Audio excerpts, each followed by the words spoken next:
MISCHKE here, joining the GL world to pitch my new podcast, which now comes out twice a week, Wednesdays and Fridays. The show features an extraordinary array of exotic circus performers, forgotten Hollywood starlets, reclusive Fortune 500 CEOs, professional taxidermists. Wait a minute, that's a different promo. Where's the promo for GLers? Here it is. Let's try this again. MISCHKE here, pitching my new podcast. We're out of time? Could I do it again? Give me that bass, give me that hi-hat, let's roll. There you go. What are you boys' names, anyway? You fellas in the band, what are your names? My name's MISCHKE. Hey, talking to you guys. What are you, deaf? You are deaf. Have you been deaf since birth? Oh, I'm sorry. Have you been deaf since birth?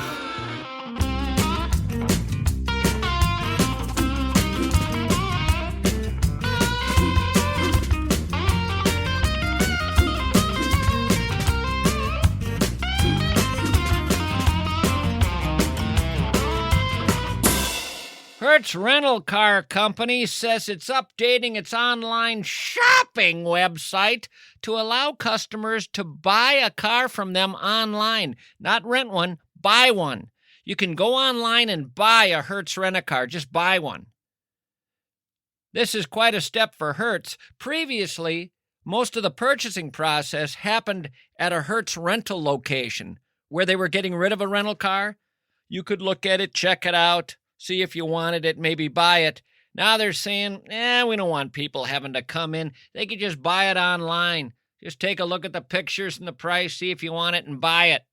Sounds a little fishy to me. Anytime they're doing something like this and couching it in making it easier for the customer, I get worried. You're trying to move these things without letting us kick the tires, huh? Yeah, I don't know about that. Kick the tires? What the hell year do you think this is? Buyers haven't kicked tires in decades. That's something people did in the 1950s. Hold on a minute here. When I was a teenager, buying a car, me and the fellas always made sure to kick the tires. There'd be some older kids selling a car, and we'd know we should kick the tires. Because if they saw us kicking the tires, they knew we were carefully checking out the car, that we weren't a bunch of pushovers, you know? Yeah, but what did kicking the tires give you in the way of information? Well, nothing. Well, then what was the point? Well, you don't want them thinking you're an idiot, see? Okay, well, would you ever open up the hood, look under the hood? Oh, yeah, I'd look in there. And what did that tell you? Well, just that there was an engine in there. So you didn't know anything about engines either? No, but I didn't let them know that, see? I'd open up the hood, and I'd look in there, kind of examine things, and maybe I'd squeeze a hose. I think me and my buddies all liked to squeeze a hose in there, make it look like we were checking the car out thoroughly. Well, what did squeezing the hoses tell you? Well, it didn't tell us anything. And yet you're sure this guy wasn't thinking you're an idiot? Well, I suppose he might have. But then if he did, I'd throw him a curveball. I'd say, hey, is the tensioner nut secure on the bell housing assembly on this baby? See, I think I heard something like that once. One of my dad's buddies said it or something. That question is total nonsense. Well, he might not have known it was nonsense. Might have got him thinking that I knew something he didn't. It could throw him off and let him know that I'm formidable as a buyer. And that wasn't all I'd ask. I'd ask other questions, too, like, when you gas her up, does the gas tank hold all of that gas inside it pretty solidly? What the hell kind of a question is that? Again, it made him think. And I'd say to him, I know this thing takes oil in a completely different area, not the same area holding the gas. Those are two separate containers. What? Of course oil and gas are in separate No, not of course. If you're looking for a car and you're wanting to go with a Toro, I think they mix gas and oil together. That's a lawnmower. Yeah, it's a lawnmower now, but Peugeot originally made coffee grinders. What? I think I had the guys viewing me as a full-fledged mechanic by the time the sale was complete. I always felt that they respected me by the end of the sale. But there's no way they did. You don't know that.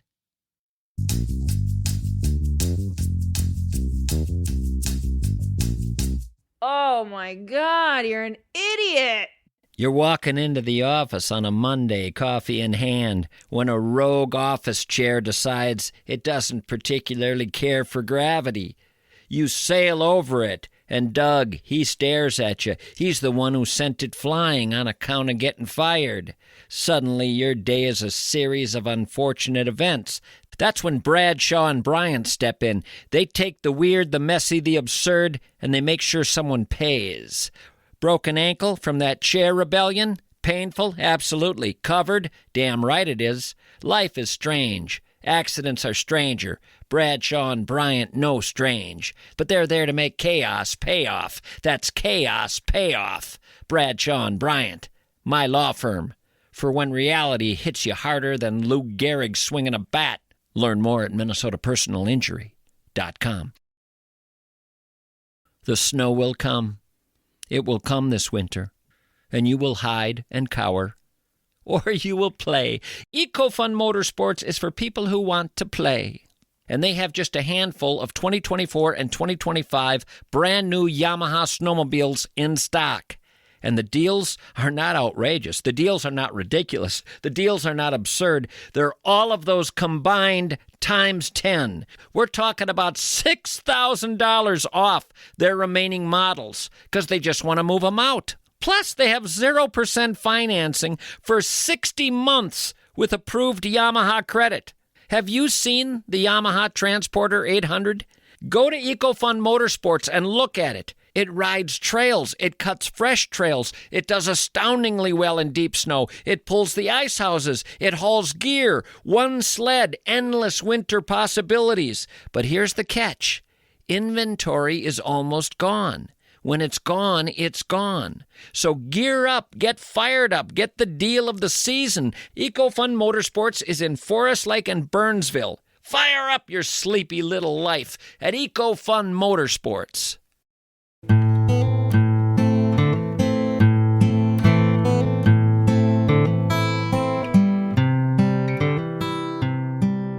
A young woman who was forced to wear a helmet while putting out her wash has pointed out a very real issue that Australians face every spring, and it's a huge hit on social media. This social media user named Barbara shared a video last week that showed the unique way she has to hang her wet clothes on the laundry line. In the video you see, soon after she starts her task, a task many would consider mundane, a bird swoops in and attacks her head. In an unexpected twist, the bird appears to laugh as this woman yells a curse word at the bird. The video has stunned many, while others have shared their own similar experiences in Australia. You know what their experiences are? Experiences with the butcher bird. The butcher bird, that's what it's called. Have you seen these videos? People just trying to hang laundry in the spring in Australia, facing the butcher bird. It attacks you and laughs as it does. What a name, the butcher bird. There's a hummingbird, there's a bluebird, there's a Tweety bird, you know Tweety bird? And then there's butcher bird. Butcher Bird, the summer blockbuster for 2026. They're filming it right now. Butcher Bird. Let's get a clip, shall we? Do we have a clip of the new movie? The movie that's coming out next summer, Butcher Bird. Y'all know me. Know how I earn a living. I'll catch that bird for you, but it ain't gonna be easy. I value my life a lot more than $3,000, Chief. I'll find it for $3, but I'll catch it and kill it for $10. Now you gotta make up your minds. You're gonna ante up or play it cheap, be on welfare all winter long. Answer me, damn it. You all know me, know how I make a living. I chase birds around the sky. I'm going in the air tomorrow. This bird is mean, I'll tell you. It'll swallow you whole. Little shaking, little tenderizing, down you go. I'll be in the air at dawn searching for the butcher bird. You gonna pay me to kill it, or you gonna play it cheap? I was on the Hindenburg when that went down years ago. I'll never wear a parachute again. I saw my friend Tommy from Cleveland, Boston's mate, burned alive on the Hindenburg. I said, Tommy, you picked the wrong week to start smoking. Tommy didn't know it was a hydrogen dirigible. He thought it was a helium dirigible. I said, Tommy, helium? We'd be talking like Mickey Mouse right now, you idiot. I tried to shake some sense into him, but he bobbed up like a kind of top. He'd been cut in half at the waist by the butcher bird. I'll get the bird for you, but not for $3,000, Chief. The Butcher Bird, a summer blockbuster, coming in 2026. Wear your helmet to the theater and get $5 off.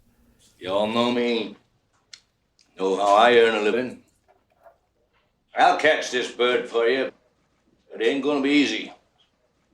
Not like chasing Tommy cats. This bird swallow you whole. But it's not gonna be pleasant. I value my neck a lot more than $3,000. I'll find him for 3, but I'll catch him and kill him for 10. You gotta make up your minds. Gonna stay alive and ante up?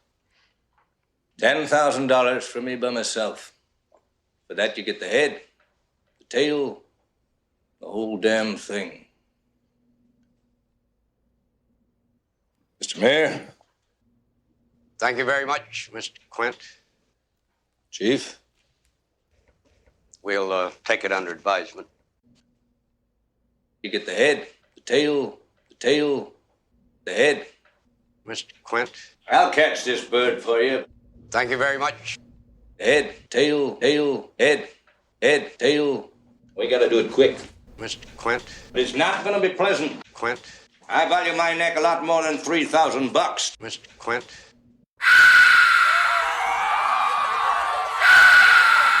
Catch him. Kill him.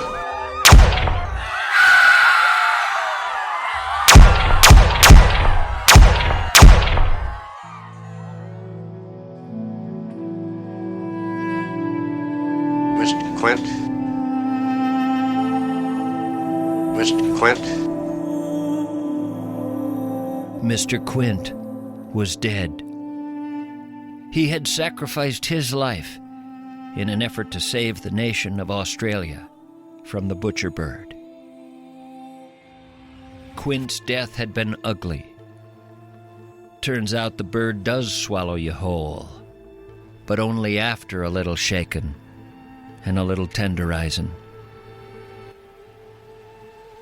And also a little marinating in citrus, buttermilk, olive oil, pineapple. The whole town saw it happen. They saw Quint go down. Here's a quote from the police chief. It was gross. The butcher bird is an absolute meat connoisseur, meat-preparing wonder, a meat specialist. I think it actually has a butcher shop somewhere. I mean, it knows everything there is to know about meat. That was obvious. Unquote. Fortunately, the chief was able to take out the butcher bird with a cobalt laser hydraulic ray gun attached to an anti-aircraft contraption from World War II. The butcher bird is no more. The butcher bird has been destroyed. But oh, the damage it did. Mrs. Quigley lost her 13-year-old son. Ken lost his beautiful 19-year-old girlfriend. Some guy hang gliding vanished from the air, and the clouds seemed to just rain down blood. Terrifying time in Australia. But that's the butcher bird. It's a terrifying creature.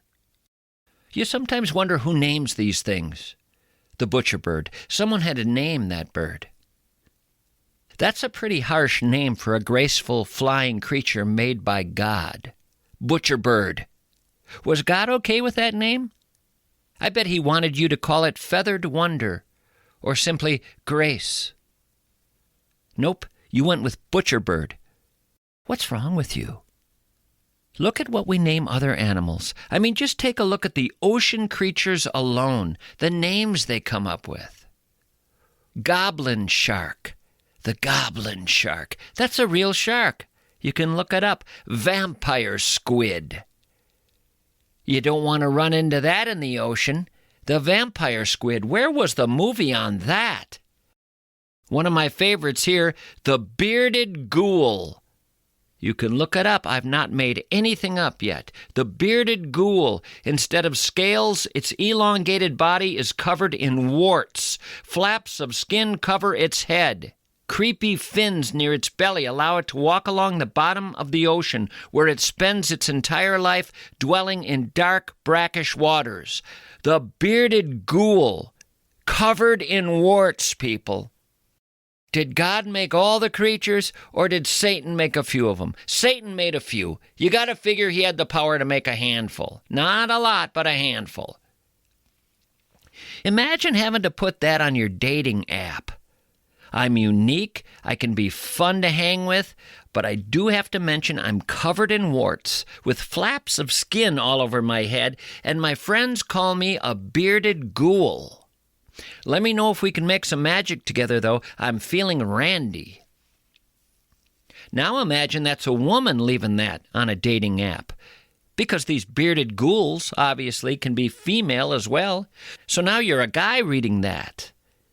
At what point do the pickings get so slim that you take a chance at the bearded ghoul? I used to go to the state fair Midway and see the bearded girl. This sounds way worse. By the way, there were a lot of guys in line for the bearded girl who I could tell were actually attracted to her because of the beard. But I don't know about the bearded ghoul. The ghoul thing is what throws it. So yeah, you're describing yourself on an app. And one day, who checks out that dating app? The Elephant Man. He's been cruising dating sites, striking out left and right. He comes upon the bearded ghoul. He's got to be thinking, maybe this is the one. This is all just reckless musing on my part. It's not intended to be pursued at all. Hi, this is the Elephant Man calling. Well, this is the bearded ghoul. Golly, can you believe it? Kenny Rogers was right. There's someone for everyone. Yes, how did the rest of that line go? And Tommy's love was Becky. That's right. You and I are going to hit it off. You can call me Elephant Man. You can call me the wart-covered bearded ghoul with skin flaps. How about just bearded ghoul? Nope. There are other creatures that have been named ocean creatures. Now, you might have struggled with goblin shark, vampire squid, the bearded ghoul. You can look them all up. They're all real. This next one, you're going to be convinced I'm lying. You're going to be convinced I'm making this one up. And I am not. And again, you have to ask who's coming up with these names. Here's what I have. Bone-eating snot flower worm. Bone-eating snot flower worm. Completely legit. A creature in the ocean. What on earth? I'm going to have to prove it to you, apparently. You're not going to bother looking it up. You're going to decide MISCHKE's making that up. But you see, I don't have to goof around in my imagination with this stuff because there's so much there. Butcherbird, you're saying, okay, fine. But no way did anyone ever name something the bone-eating snot flower worm. The hell they didn't. I'll play you a YouTube clip from a science show where I first discovered this creature. Its actual name is Ossidax muciflorus, which actually means bone-eating snot flower. This little worm attaches itself to whale bones at the bottom of the ocean, burrows in. Inside of this little worm are parasites which produce an acid which then dissolves the bone. Now think about this. You have an acid-producing, bone-eating, snot-producing worm at the bottom of the ocean dissolving whale bones. You ready to leave the ocean and encounter other creatures with equally disturbing names? And you can look every one of these up. This is a serious bit I'm doing here. I'm really wondering why we're so harsh when we name these things, these wonderful creatures of our planet. The satanic gecko? The satanic gecko? No joke. Who would do that? Who would do that? We don't know who names these things. I think they should be called out. Again, this is real. I'll play you a nature video where someone talks about this creature. In today's video, we'll be taking a look at the satanic gecko. This is a gecko that I personally don't believe deserves the name satanic. There's nothing satanic about it, except perhaps its dead-looking eyes. These geckos do not like to be disturbed. Yeah, don't disturb the dead-eyed Satan gecko. You don't want to do that. You know why? Remember Robert Shaw in Jaws? Remember what shot out of his mouth? Oh my God, this is 10 times worse than that. Here's another one. Death's head hawk moth. Death's head. Death's very head. That's possessive. Death's head. Hawk moth. Is there a committee naming these things? A committee of cloven-hooved creatures with horns? Here's another one. The screaming, hairy armadillo. The reason it's so hard to believe that's a real name is you could almost see him saying, oh, the screaming armadillo. Or you could almost hear him saying, oh, the hairy armadillo.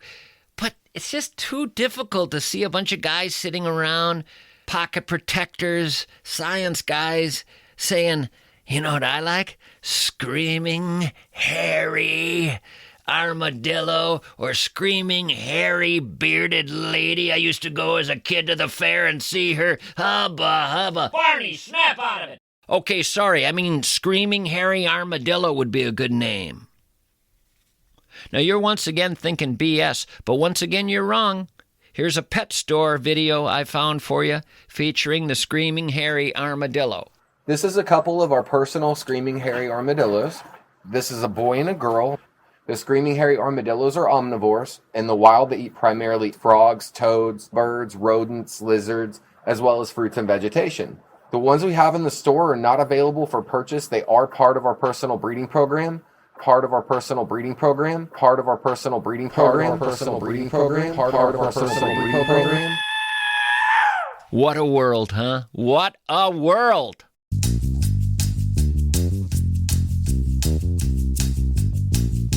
Part of our personal breeding program. Businesses that utilize pressure washers come to American Pressure all the time and say, here's our problem.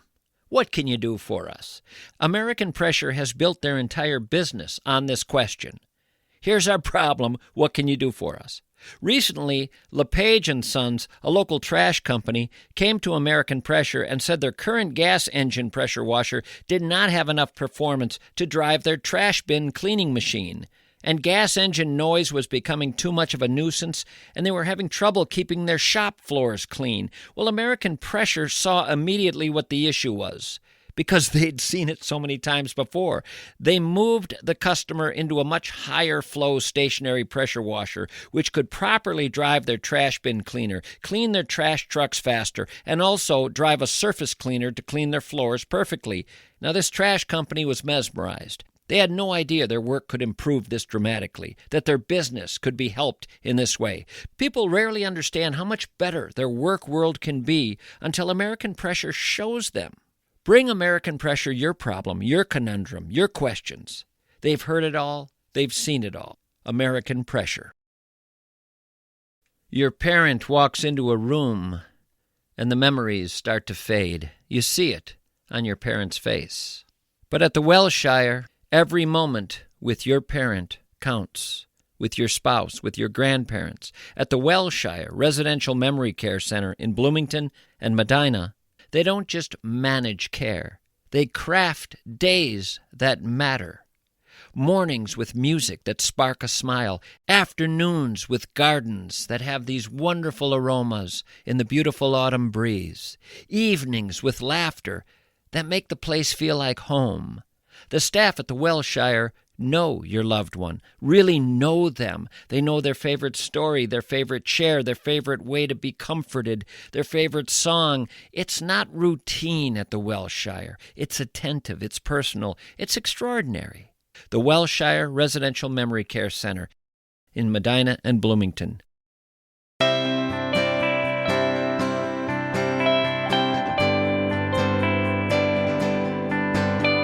I got a Florida driver who was pulled over. Now, Americans are pulled over every day. A lot of people are pulled over, mostly for speeding, maybe failure to signal a lane change.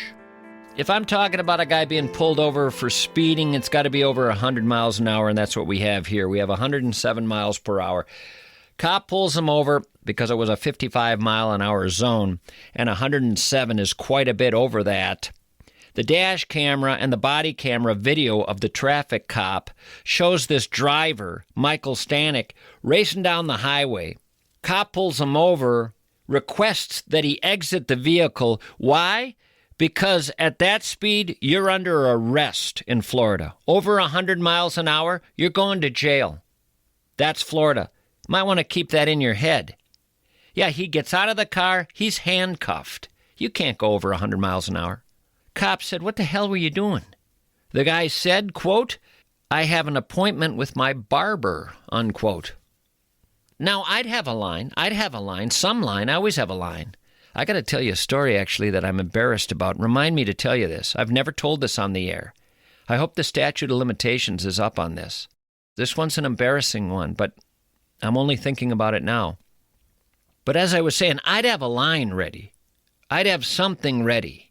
But I wouldn't have that line ready. I have an appointment with my barber. How's that going to win you anything with this police officer? Stanek was taken to the Perry Hall Inmate Detention Facility, where he was later released on, and this is odd, $150 bond. $150 bond. I've never heard of a bond that low.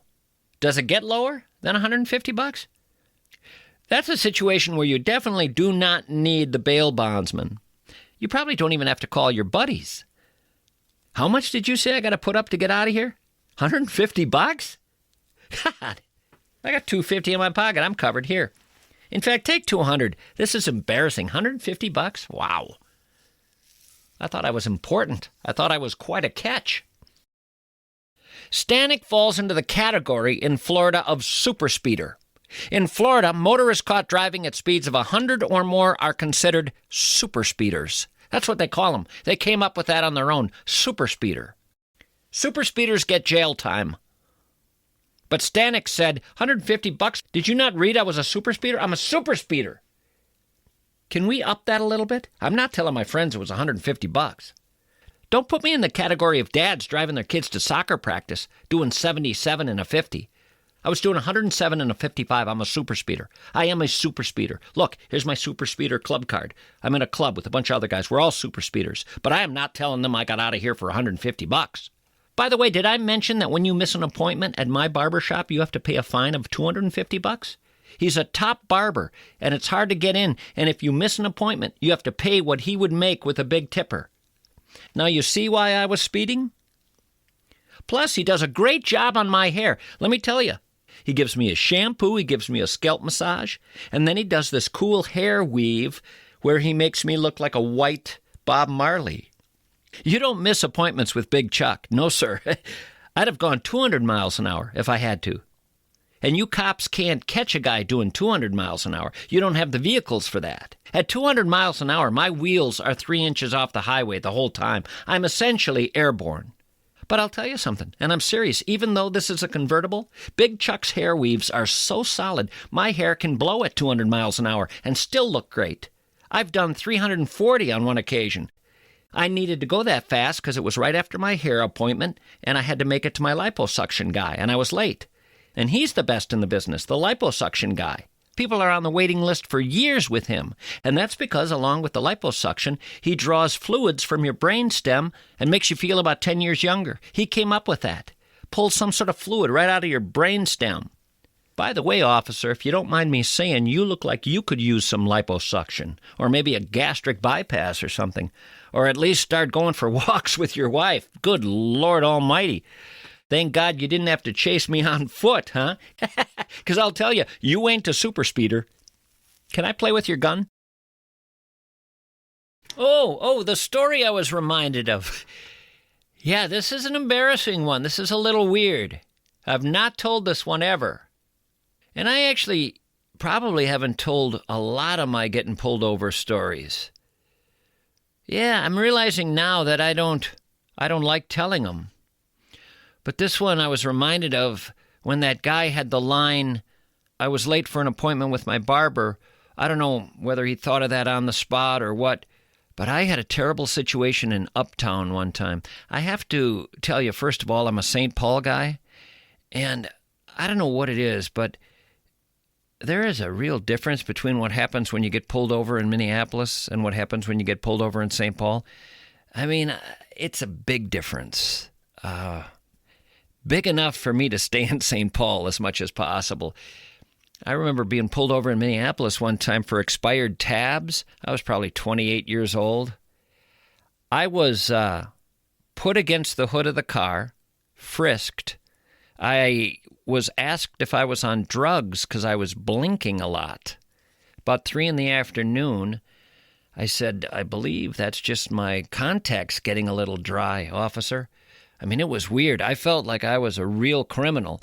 And again, expired tabs, I don't think that's real criminal country, but he wasn't happy. He was obviously having a bad day. I remember talking to a St. Paul cop about this difference. He was well aware of it. He said, those guys over there, they deal with some pretty crazy stuff. You know, he was going to defend them. I get it. But he knew the difference. Just to give you a contrasting story, I get pulled over in St. Paul speeding. I'm speeding through a neighborhood. And the cop who pulls me over, the St. Paul cops, he says, I'm sorry.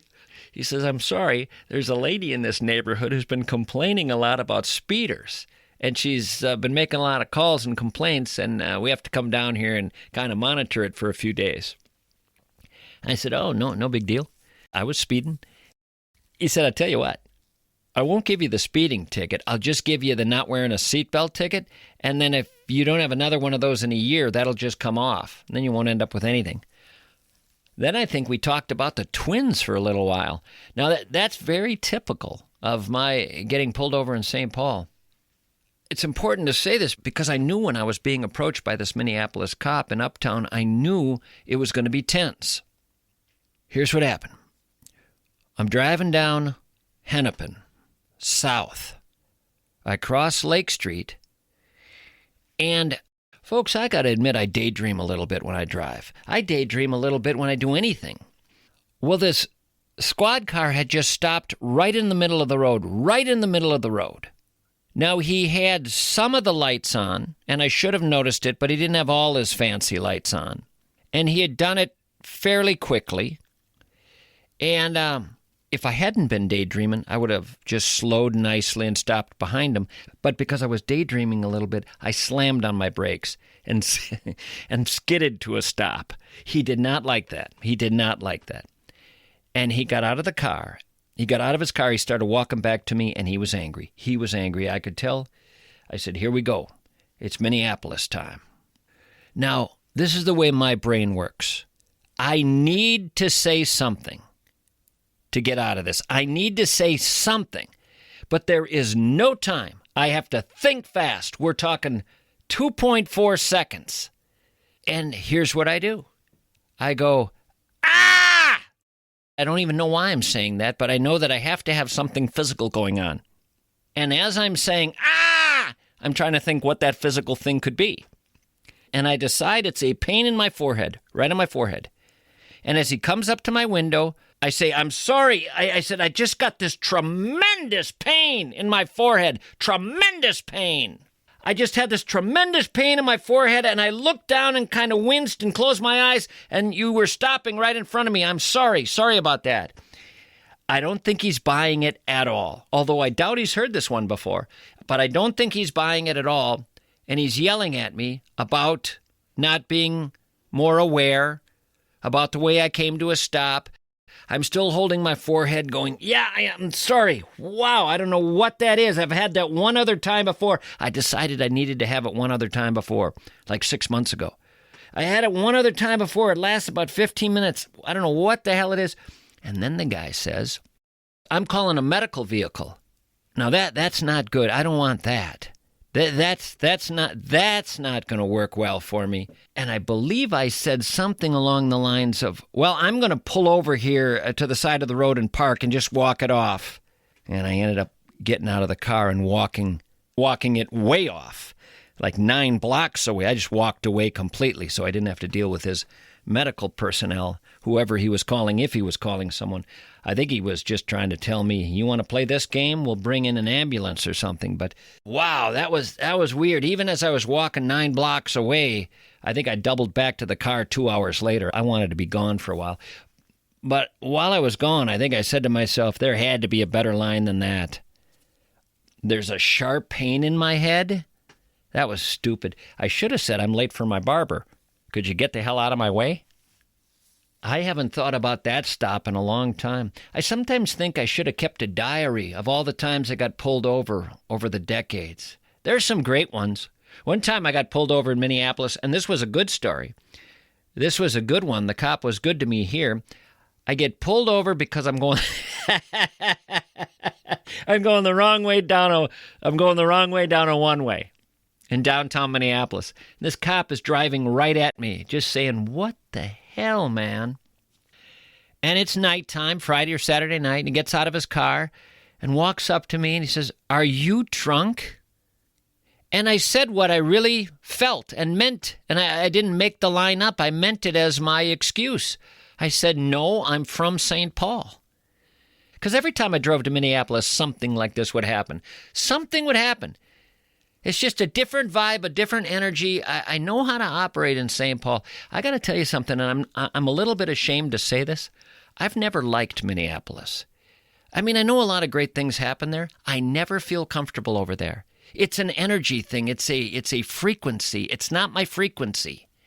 I often tell people if it was colors, St. Paul is maroon, Minneapolis is a metallic blue. I don't do well around metallic blue.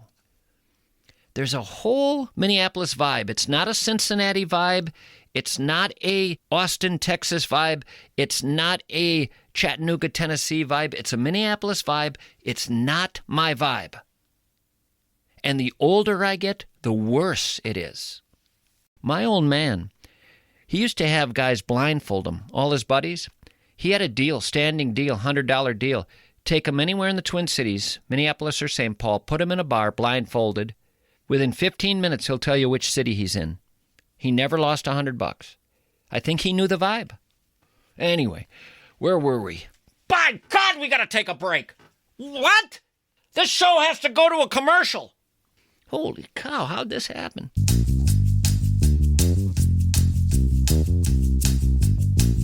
I got a drunk driver here in front of me. I'm going to pull him over and go ahead and see what's up. Hey, your money called. It's bored. It's tired of hiding under your mattress, doing nothing. And frankly, it's judging you. But don't you worry. Josh Arnold is here. 40 years of experience. He has seen it all. Let him talk to you about your 401k, your IRA, your mutual funds, investments that promised castles in Spain but delivered a little hut in Fridley. Josh Arnold knows the markets. He knows about retirement planning. He knows about money. Josh Arnold will give you 48 minutes on the phone free. Free. You call him up, you talk to him, you decide if he's your guy or not. If he's not, you're out nothing. Call Josh Arnold at 952-925-5608. Investment services offered by Josh Arnold Investment Consultant, LLC, a security and investment advisor. Past performance is no guarantee of future results. All investments involve risk. Tommy MISCHKE is a paid endorser. I've been reading reviews of Minneapolis St. Paul Plumbing, Heating, and Air. Here's a typical one. Nick showed up as promised, even before 8 a.m., which was pretty early for a plumbing appointment. Nick was incredibly polite and so professional. His price was very reasonable, and he replaced older pipe connections under our sink at no additional charge. Here's another one. We've been using MSP Plumbing, Heating, and Air for a couple of years now, and we've always been really happy with them. In fact, we like them so much that we have joined their Total Comfort Club, both for our home as well as our rental property. It's given us a lot of peace of mind to know that a lot of the most critical equipment in the homes are getting checked on regularly by people we trust. Don't take my word for it, people. Read the reviews. Minneapolis St. Paul Plumbing, Heating, and Air.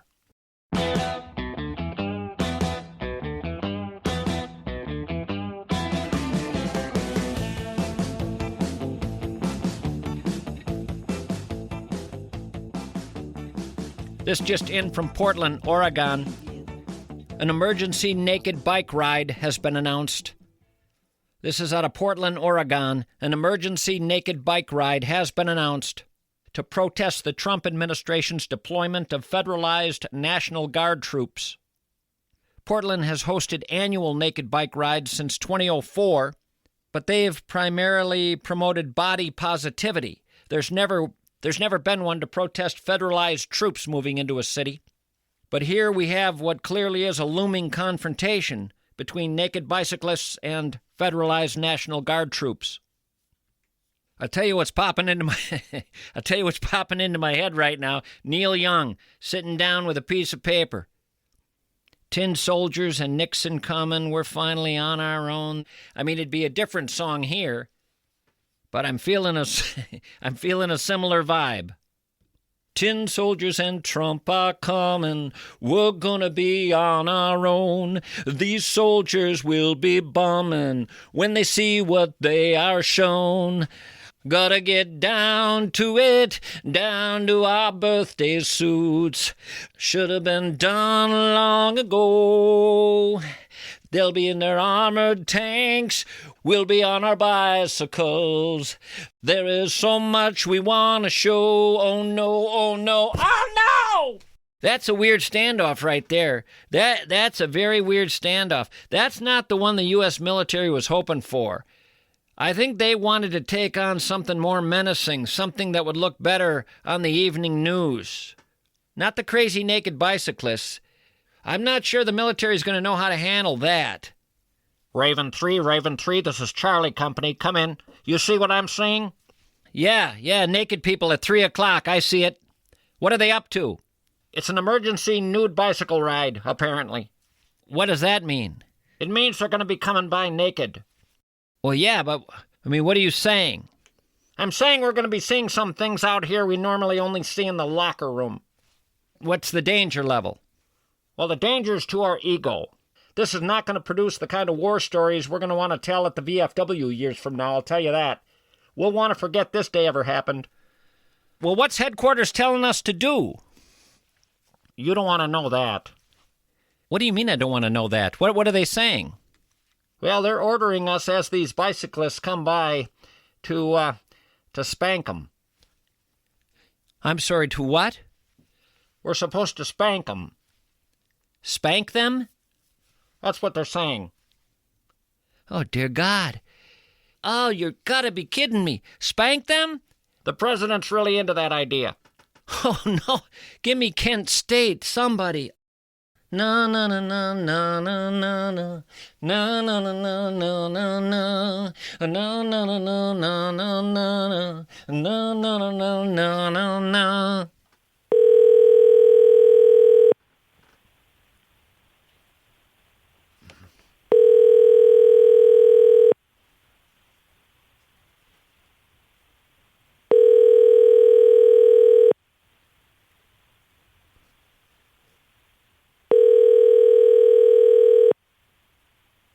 Hi, this is Jim Rodney, and you have reached my voicemail. Please leave me a message, and I will be sure to call you back. At the tone, please record your message.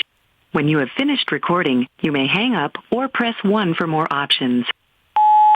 You and I travel to the beat of a different drum. Oh, can't you tell by the way I run every time you make eyes at me?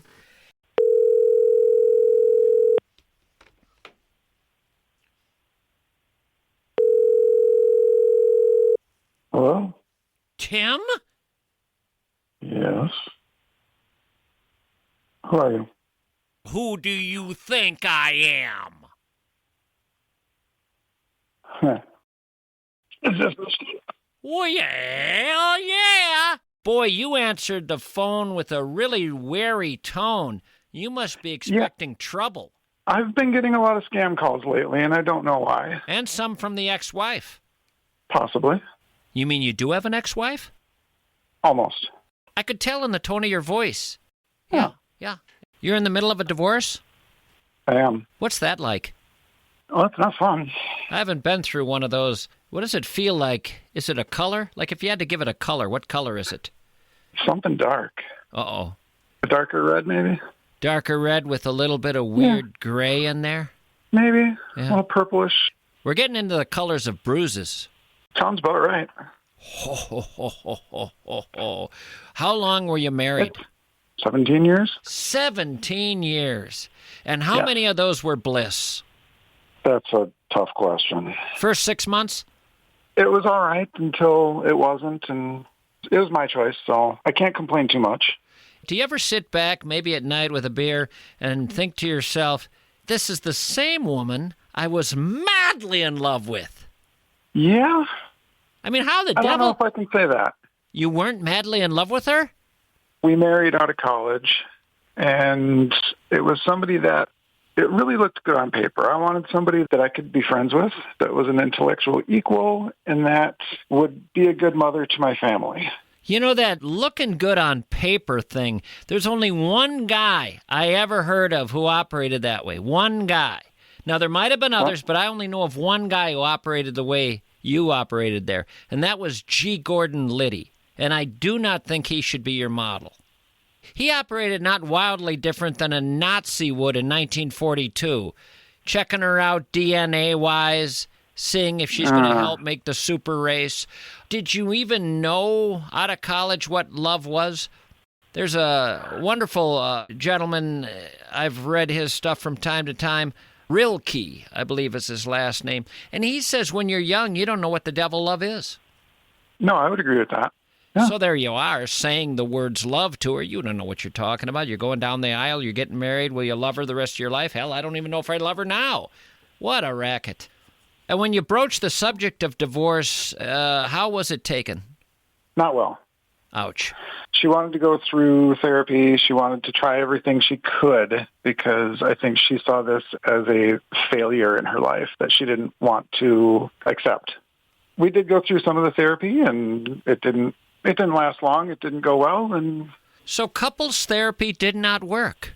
No, because I think at that point I accepted to go to therapy, but I had already made up my mind. So you weren't really trying. You weren't giving your 50% in that room. No, because I had already considered leaving about a decade earlier. And A decade earlier? A decade ago? Now, when you considered leaving a decade ago, did you go to therapy then? No. There was the problem. That's when you could have nipped it in the bud. Correct. Damn it. Is it a failure in your life, the end of this marriage? No? Absolutely not. Nope. Well, of course it is. I don't think so. I've got two wonderful boys out of it. They're smart kids, and I still get to see them as much as I can. How do you think they're taking it? They do what they can. They're vocalizing as much as they can what they need, and not much else. It's hard to say. You think you're going to find another one? I don't know. At this point, I'm not sure that I care. You're not sure that you care. I don't know how to take that. You're sounding a bit wounded. I feel like I'm okay being alone. And you probably are okay. How old are you? Just turned 43. Well, I don't know if you're going to be okay. That's pretty young. Yeah, that's a little younger than I thought. You're going to need to get a gal, pal. That's too many years to go by yourself. That's not going to be a high-quality life. Well, I've just recently dipped my toe in the dating game, so we'll see how it goes. The divorce isn't even final! No, but I've been checked out for 10 a long years! time. 10 years Correct. you've been checked out! Have you been having affairs all along? No. All right. How is the dipping the toe in the pool going? Weird. I'm not somebody who even has social media, so getting into a dating app is kind of overwhelming.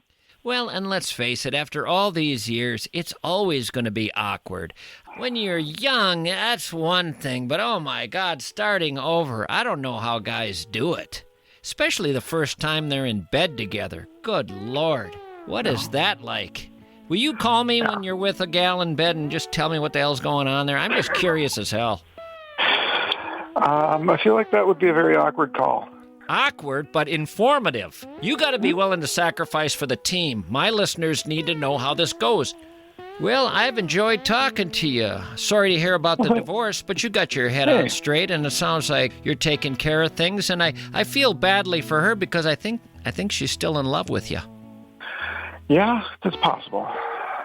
It just wasn't working out. Yep. So. Yeah. Well, I hope she finds somebody. She'll probably find somebody. I do too. Right? I do too. Yeah. I really do. So, all right. Thank you for calling today, Mishy. You really brightened my day, bud. Well, I'm glad to hear that. You take care. All right, you too. Bye-bye.